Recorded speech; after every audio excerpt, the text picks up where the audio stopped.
Aha! Prepare to be thought at. Leela, give me a topic. Duh.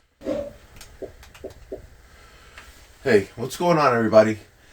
I was just thinking about how important is Roger Smith to the world and how important is Philip J. Fry to the universe. Does he not know? He does not know. He knows not? Knows not, does he? Not he knows? And both of these characters have a special moment in their episode where one saves the world and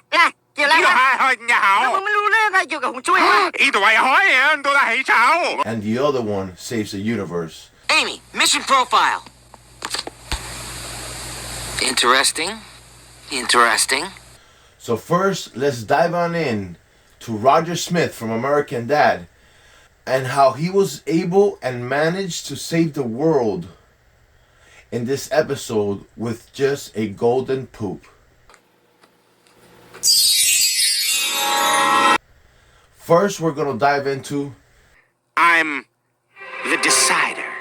The Decider? I was sent here on a top-secret mission to decide if the people of Earth should live or die. one of the episode where they call him the Decider. Hey, Bucko, that's my seat. Not anymore. See, I'm more important than you. I have got some big stuff going on. Big stuff. Now I'm gonna flick your tie. You're titillated, aren't you? But it's the 50s and you don't know what to do with those feelings. Meet me in the bathroom. I'll drill a hole between the stalls.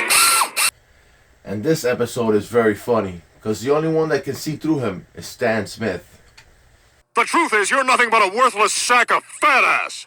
You're lazy, you're a chubbo, you lie, you cheat, you eat all our food, you're a drunk, you never wash your wigs, but you strut around like you're Mary Queen of Scots, Brangelina, and Jesus all rolled into one. Well, you're not. You're a big fat nothing. So join me and let's dive on in while I play a little Kerbal Space Program and we talk about this. So the first episode I want to talk about is the one where Roger thinks he's the Decider. Comfy there, Mr. Decider?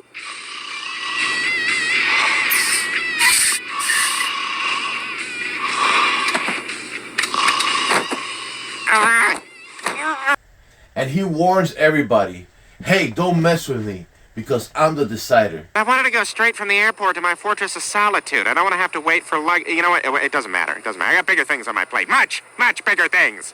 I was brought to Earth to decide whether the planet should be blown up or not. I've decided. The Decider?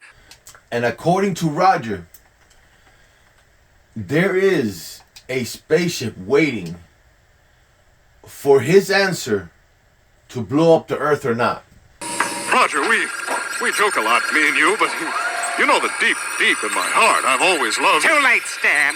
You've sealed your fate. So he calls himself the Decider. And in this show, he is very important. So the only person that sees through him is Stan Smith. And Roger wants to take him to where he has his spaceship stored. I've decided, Stan. I'm going to my fortress of solitude outside Roswell and sending a message to my people to blow this dump of a planet up. You're going to Roswell to blow up Earth? Right now? Yes. Great, I'll come along. Good.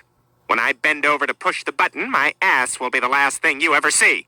And finally they get to a storage unit and Roger only opens it about 10% in. Behold, my fortress of solitude. Impressive.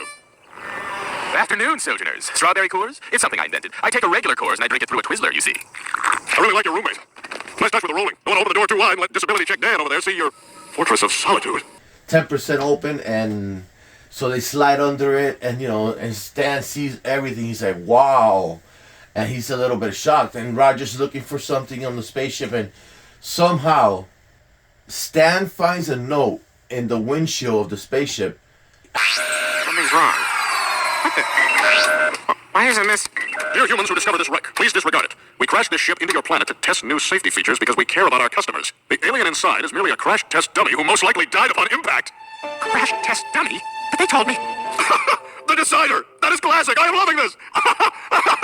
Actually, Roger is a crash test dummy that was sent to Earth. So that's one episode that that leads on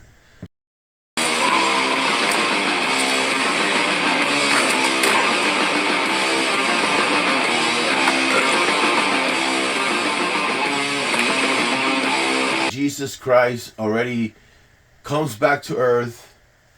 The resurrection happens. Stan doesn't get resurrected. And then there's a second episode where the Earth is already destroyed. And which brings me to the golden poop. Because remember, they needed the fuel in Roger's ship to fly Jesus Christ and Stan to the designated area where they needed to fight the Antichrist. Because of his golden poop, they were able to save the world.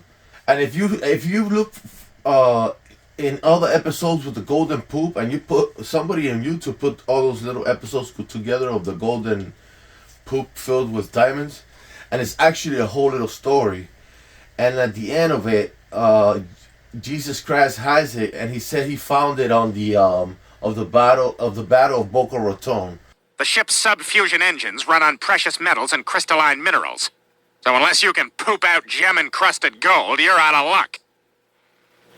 When my army laid siege at the Battle of Boca Raton, they found this.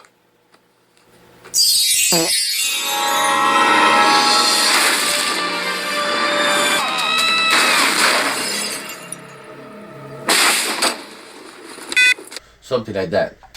And Jesus Christ gives that to Roger, and Roger's able to fly them to fight the Antichrist, and that's how they were able to save the world.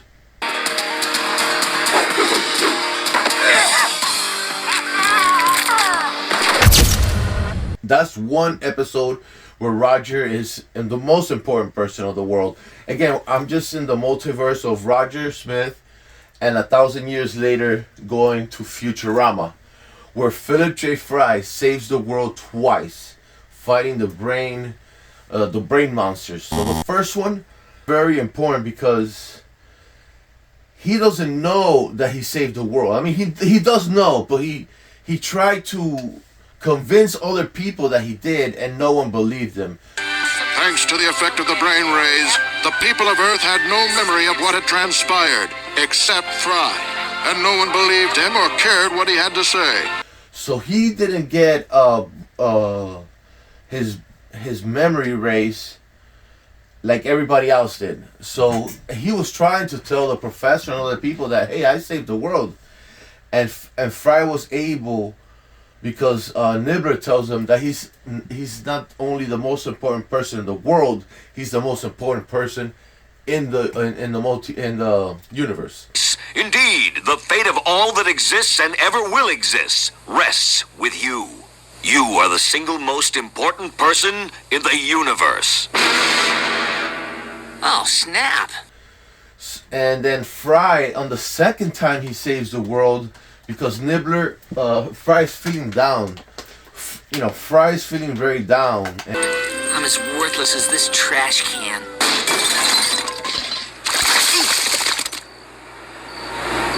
Oh, Nibbler. At least I'm important to you.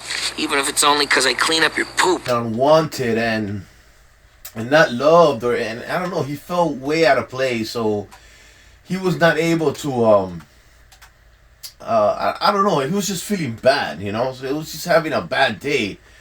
And finally Nibbler talks to him and he freaks out, The poop eradication is but one aspect of your importance. Did you just talk? Indeed. And Nibbler stuffs him in his little spaceship, and they go fly up there, and they meet all the other, Neblonians, I think they call them.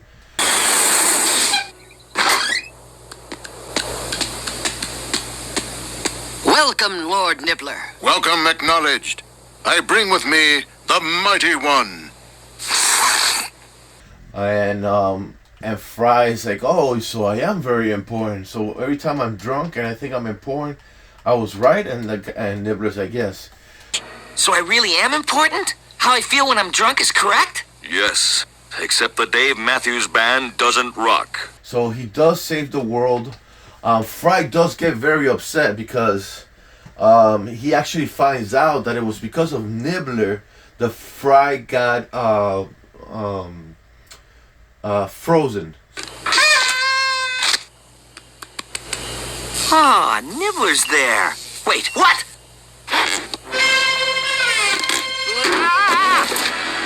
What the? So the reason why, well, actually, Fry goes to that moment and tries to stop Nibbler. Oh, crud. Gotcha. I don't understand. Yes, you do. You came back in time to knock me into that freezer, and now I came back in time to stop you. I did not. Nibbler, but he explains to Fry how important he is for the universe. And Nibbler's like, you know, what's one life between billions of lives? That What is one life weighed against the entire universe? means that because of Fry, billions of people are alive, and that's why he is considered, in my opinion, the most important person in the universe. So, and then when Nibbler tells him that, he goes, yeah, but that's my life. You know, he cries and he tells him, yeah, but that's my life you took from me. Verse. But it was my life. And at that moment, he is very sad, but he does go through it and pushes the Fry from the 2000 into the chamber of, and he does get frozen. And it does kind of play in with the shadows and things like that. It's really, really cool. I remember when that first happened, that was an amazing experience. So Fry does save the world twice, and this time Nibbler does erase his memory. Man, I can't wait to tell everyone what happened. Yes, incidentally, I need to remain undercover, so I'm blanking your memory. Huh. Did everything just taste purple for a second? Because he says that you don't. I don't remember. I think it was something that he might need him again or something like that. Here. Wow, thanks. If you ever need a savior again, just ask. Oh, we will. We will. So I like the idea to think of Roger saving the world and Philip J. Fry, even though his nephew was a very important figure on the world. Philip J. Fry, the actual Philip J. Fry, was also much more than just a dummy, than just a buffoon. How he is, I know he's dumb with Leela. I know he sucks with her, but at the end of the day, he is a hero, and so was Roger in his own way. So guys, I hope that you liked this little idea of mine that I was just thinking about while I was playing the game. And I'm going to include some clips, so please make sure to like and subscribe, and I'll see you guys on the next one.